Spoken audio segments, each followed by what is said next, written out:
Good morning. It is very exciting because in just 2 days, we will be celebrating Thanksgiving.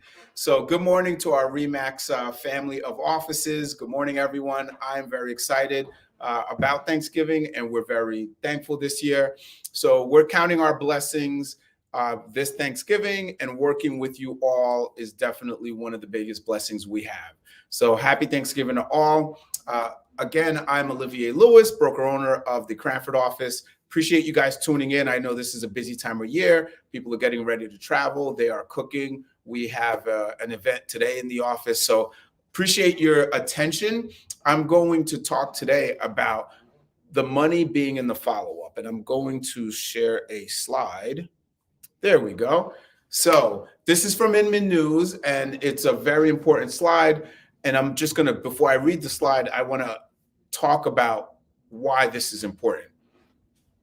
Everyone needs to understand the time frame and what it takes to get a buyer to close, and usually, and even sometimes sellers to sell. Usually from the time someone decides, I want to buy a house, to actually closing is anywhere from 16 to 18 months. And some studies have said as long as 24 months. Why? Because people don't just wake up today and say, hey, I'm going to go buy a house. I'll get pre-approval on Wednesday, and on Black Friday, I'll go get a Black Friday sale home, right? No, it doesn't happen that quick. But us as salespeople would love for it to happen that quick, but that's not the reality. So if you understand that and go in with the mindset that you're still going to be in business in 16 months, in 18 months, in 24 months, you still will have bills in 16 months, 18 months, and 24 months. And of course, you're going to want to get paid and get the commission check. Nurture and incubate the opportunity with that client. But don't just look for the one and done, someone that's ready to buy today. I always give this example of a sales lead and a marketing lead. And we, our industry, are very great at the sales leads and not so great based on the stats at the marketing leads. And here's what I mean by that.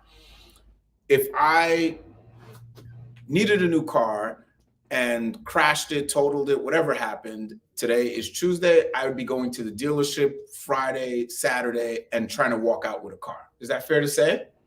Absolutely. Because I need a car and I don't want to be in the loaner car forever. So I'm a sales lead. I walk in, someone has to close me. I have to like what I see, and I'm going to buy. That's what agents typically love in our industry. A marketing lead is, I want to upgrade my car. I got to justify it. I got to find just the right thing.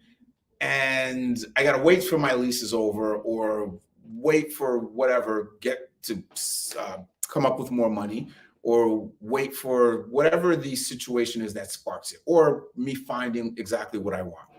I'm a marketing lead. You need to market to me. So if you send me new car inventory, if you send me the spec list, if you send me the features, if you send me the 0 to 60, you might market to me enough where when I'm ready, who am I going to go with? Person marketing to you. The person marketing. And I'm not just going to walk into any dealership. I'm going to feel like I owe that person because they've been informing me and helping me. And also they've been in front of me and they're top of mind. So that's the difference between a sales lead and a marketing lead. We all want the guy that wants to come in and buy the house or car today, but there's a lot of people that will buy, a majority will buy over time, and we just need to market to them. So you have to understand that. And I know the hard part is, well, what do I say? I'm calling someone for the 5th time, the 8th time, and I'm leaving messages and I'm text messaging. I've heard it all and I've done it myself. Just come up with a campaign. Come up with talking points. It's a conversation, guys. You are here to help. You're here to consult. You're here to educate. So there's always something to talk about, whether it's the market, whether it's the rates, whether it's the towns they're looking at, whether it's now's the right time to buy, or just getting to know them better. Where are you commuting to? Why did you choose to look at Cranford or East Brunswick or Middletown or Hamilton, right? Figure out what you need to talk about. So when you're calling, you actually have a purpose and not, hey, Carl, it's me, Olivier. Are you ready to buy a home yet? No? All righty, then I'll check in 3 months, right? That's awkward, and that's what stops us usually from making the calls. So get some talking points, build out a campaign. Hey, Here's what I'm going to talk about when I call people that aren't in the position yet, that are 6 months away, a year away. Anyone here ever have someone say, oh, I'm a year away, but then 3 months later, they're buying a house? Yeah. Absolutely. It's happened to me. So if you just say, hey, I'm not going to follow up because they're a year out, I'm going to put this in my calendar for 6 months, there's a good shot you call in 6 months and they already bought. People's situations change, right? There's a funny saying, buyers are Liars. and sellers are Criers. storytellers, but close enough. So let me read this article. Pardon me as I have to get a little closer. The money's in the follow-up. This was published on Inman News. Follow-up plans for real estate clients and real estate leads provide opportunity for higher conversion rates and to remain top of mind when the opportunity arises for them to send you a real estate referral. Here are a few eye-opening statistics from HubSpot. 80% of sales require 5 follow-up calls or more to reach the client. 80%. So when you get that Opcity, Zillow, like whatever lead you get, a Remax inquiry, 80% of the time, it's going to take 5 calls on average to get in touch with that person. And that's sometimes the work that we avoid doing. I don't want to bother the person. I don't want to seem annoying or pushy. No. If you believe in your heart of hearts that you are helping people and putting them in a better situation and being of value and help educating them and not paying their landlord's mortgage and paying their own, if you believe that, you should be making those calls with compassion, trying to help, and you're not a bother. Next stat, 60% of customers say no 4 times before saying yes.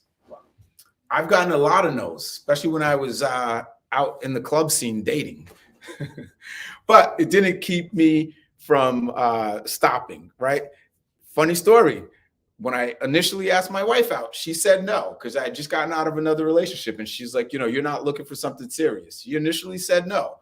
Fast forward, we are married with 2 kids. So don't take the initial no. Again, 60% of customers say no 4 times before saying yes. Luckily, she only said no once. The rest is history. And I'll stop with the jokes. Next stat, 48% of salespeople never even make a single follow-up attempt.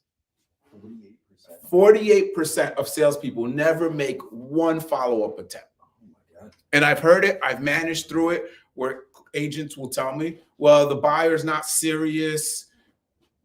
I left them a message. If they were serious, they would call me back.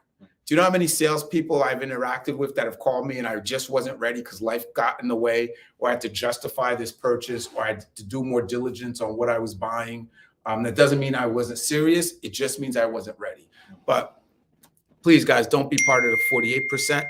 And the next stat and last stat is 44% of agents give up after 1 follow-up call attempt.